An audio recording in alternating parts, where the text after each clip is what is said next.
Hi friends, welcome back to my YouTube channel. ಇವತ್ತು ನಾನು ದೋಸೆ ಜೊತೆಗೆ ಕೆಂಪು ಚಟ್ನಿ ಯಾವ ಥರ ಮಾಡೋದು ಅಂತ ನೋಡಂಬನ್ನಿ. ನಾನಿಲ್ಲಿ ಮೊದಲಿಗೆ ಒಂದು 10 ಟೊಮೊಟೊನ ಚಿಕ್ಕದಾಗಿರೋ ಟೊಮೊಟೊನ ತೊಗೊಂಡು ಚೆಂದಾಗಿ ವಾಶ್ ಮಾಡ್ಕೊಂಡಿದ್ದೀನಿ. ವಾಶ್ ಮಾಡಿಬಿಟ್ಟು ತೊಗೊಳ್ಳಿ.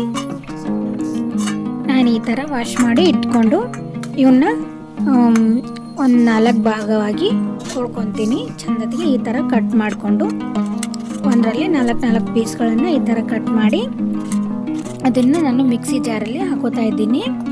ಎಲ್ಲ ಟೊಮೊಟೊಗಳನ್ನು ಹಾಕ್ಕೊಂಡು ಒಂದು 5-6 ಹೆಸರು ಬೆಳ್ಳುಳ್ಳಿನೂ ಕೂಡ ಹಾಕೋರಿ. ಮತ್ತು ಖಾರಕ್ಕೆ ನಿಮಗೆ ಎಷ್ಟು ಬೇಕು ಅಷ್ಟು ಖಾರನ ಹಾಕೋರಿ. ನಾನಿಲ್ಲಿ 3 ಸ್ಪೂನ್ ಖಾರನ ಹಾಕೋತಾ ಇದ್ದೀನಿ, ಕೆಂಪು ಖಾರ. ನಾನಿಲ್ಲಿ ಗರಂ ಮಸಾಲೆ ಕೂಡ ಹಾಕೋತಾ ಇದ್ದೀನಿ. ಮತ್ತು ಒಂದು ಮಸಾಲನೂ ಹಾಕೋತಾ ಇದ್ದೀನಿ. ಯಾವುದಂದರೆ ಚಕ್ಕೆ, ಲವಂಗ, ಚಕ್ರ, ಮೊಗ್ಗು ಎಲ್ಲನೂ ಮಿಕ್ಸಿಲಿ ಹಾಕ್ಕೊಂಡು, ಮೆಣಸು ಮಿಕ್ಸಿಲಿ ಹಾಕಿ ಇಟ್ಟಿದ್ದೆ ನಾನು ಪೌಡ್ರ್, ಅದನ್ನು ಕೂಡ ಯೂಸ್ ಮಾಡ್ತಾ ಇದ್ದೀನಿ. ಮತ್ತು ಇಲ್ಲಿ ಒಂದು ರುಚಿ ತಕ್ಕಷ್ಟು ಉಪ್ಪು ಹಾಕ್ಕೊಂಡು ಒಂದು ಸ್ವಲ್ಪ ಕರಿಬೇವು ಹಾಕ್ಕೊಂಡು ನುಣ್ಣಗೆ ರುಬ್ಕೋಬೇಕು.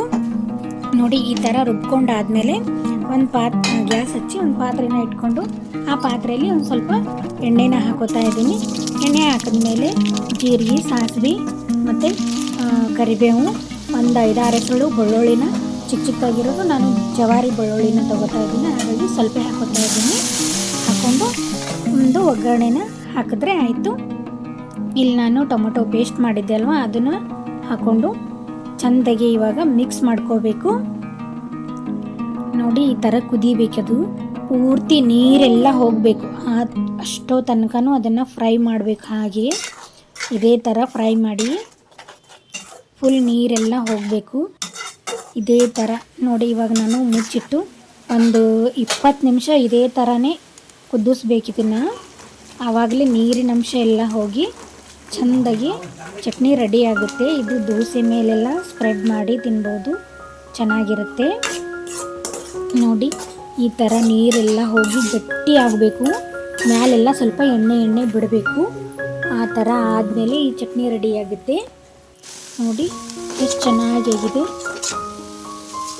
ನಾನಿಲ್ಲಿ ನಿಮಗೆ ನೋಡಿ ತೋರಿಸ್ತಾ ಇದ್ದೀನಿ, ಪೂರ್ತಿ ನೀರೆಲ್ಲ ಹೋಗಿದೆ ನೋಡಿ. ಈ ಥರ ಆದಮೇಲೆ ಸ್ವಲ್ಪ ಮೇಲೆ ಎಣ್ಣೆಯಾಗಿ ಕಾಣಬೇಕು. ಆವಾಗ ಅದನ್ನು ಒಂದು ಬೌಲ್ಗೆ ತೆಗೆದಿಟ್ಕೊಂಡ್ಬಿಡಿ.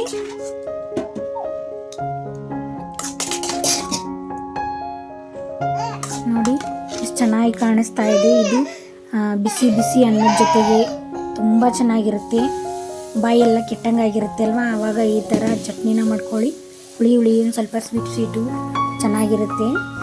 ಮೇಲೊಂದು ಸ್ವಲ್ಪ ಸಕ್ಕರೆ ಹಾಕ್ಕೊಳ್ಳಿ. ನಾನು ಅದನ್ನು ಸ್ಕಿಪ್ ಮಾಡಿದೆ. ನೋಡಿ, ದೋಸೆನ ಮಾಡ್ತಾಯಿದ್ದೀನಿ. ಎಷ್ಟು ಚೆನ್ನಾಗಿ ಬಂದಿದೆ ನೋಡಿ ದೋಸೆ. ಅದರ ಮೇಲೆ ಈ ಚಟ್ನಿನ ಸ್ಪ್ರೆಡ್ ಮಾಡಬೇಕು. ನಾನಿಲ್ಲಿ 1 ಸ್ಪೂನ್ ಹಾಕಿ ಸ್ಪ್ರೆಡ್ ಮಾಡ್ತಾಯಿದ್ದೀನಿ. ನೋಡಿ, ಈ ಥರ ತುಂಬಾ ಚೆನ್ನಾಗಿರುತ್ತೆ. ಹುಳಿ ಒಂದು ಸ್ವಲ್ಪ ಸ್ವೀಟು. ನೀವು ಒಂದ್ಸಲ ಈ ಥರ ಚಟ್ನಿನ ಟ್ರೈ ಮಾಡಿ. ಮನೆಯಲ್ಲೆಲ್ಲರೂ ದೋಸೆ ಮಾಡಿದಾಗ ಪದೇ ಅದೇ ಚಟ್ನಿನೇ ಮಾಡು ಅಂತ ಕೇಳ್ತಾರೆ.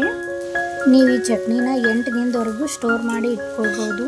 ತುಂಬಾ ಚೆನ್ನಾಗಿರುತ್ತೆ, ಏನೂ ಹಾಳಾಗೋದಿಲ್ಲ. ನಿಮ್ಮ ಫ್ರಿಜ್ಜಲ್ಲೆಲ್ಲ ಇಡ್ತಿದ್ರೆ 1 ತಿಂಗಳವರೆಗೂ ಕೂಡ ಇಡ್ಬೋದು. ಯಾಕಂದರೆ ಇದು ಹುಳಿ ಇರುತ್ತೆ ಅಲ್ವಾ, ಹಾಗಾಗಿ ಕೆಡೋದಿಲ್ಲ, ಚೆನ್ನಾಗಿರುತ್ತೆ. ನೀವು ಯಾವಾಗ ಬೇಕು ಆವಾಗಾದರೂ ದೋಸೆ ಮಾಡ್ಕೊಂಡಾಗ ಈ ಥರ ಚಟ್ನಿನ ಸ್ಪ್ರೆಡ್ ಮಾಡ್ಬೋದು. ನೋಡಿ ಎಷ್ಟು ಚೆನ್ನಾಗಿ ಕಾಣಿಸ್ತಾ ಇದೆ. ನಾನಿಲ್ಲಿ ನಿಮಗೆ ಇನ್ನೊಂದು ದೋಸೆನೂ ಹಾಕಿಬಿಟ್ಟು ತೋರಿಸ್ತೀನಿ ನೋಡಿ. ನೀವು ಬ್ರೆಡ್ ಎಲ್ಲ ರೋಸ್ಟ್ ಮಾಡ್ತೀರಲ್ವ, ಅದ್ರ ಜೊತೆಗೆ ಇದನ್ನು ಬ್ರೆಡ್ಗೆ ಸ್ಪ್ರೆಡ್ ಮಾಡಿ ರೋಸ್ಟ್ ಮಾಡಿದ್ರೆ ತುಂಬ ಚೆನ್ನಾಗಿರುತ್ತೆ. ಎಲ್ಲದಕ್ಕೂ ಇದು ಕಾಂಬಿನೇಷನ್ ಚೆನ್ನಾಗಿರುತ್ತೆ. ಒಂದ್ಸಲ ನೀವು ಕೂಡ ಟ್ರೈ ಮಾಡಿ. ವಿಡಿಯೋ ಇಷ್ಟ ಆದರೆ ಲೈಕ್ ಮಾಡಿ, ಶೇರ್ ಮಾಡಿ, ಕಮೆಂಟ್ ಮಾಡಿ ಮತ್ತು ಸಬ್ಸ್ಕ್ರೈಬ್ ಮಾಡ್ಕೊಳ್ಳಿ.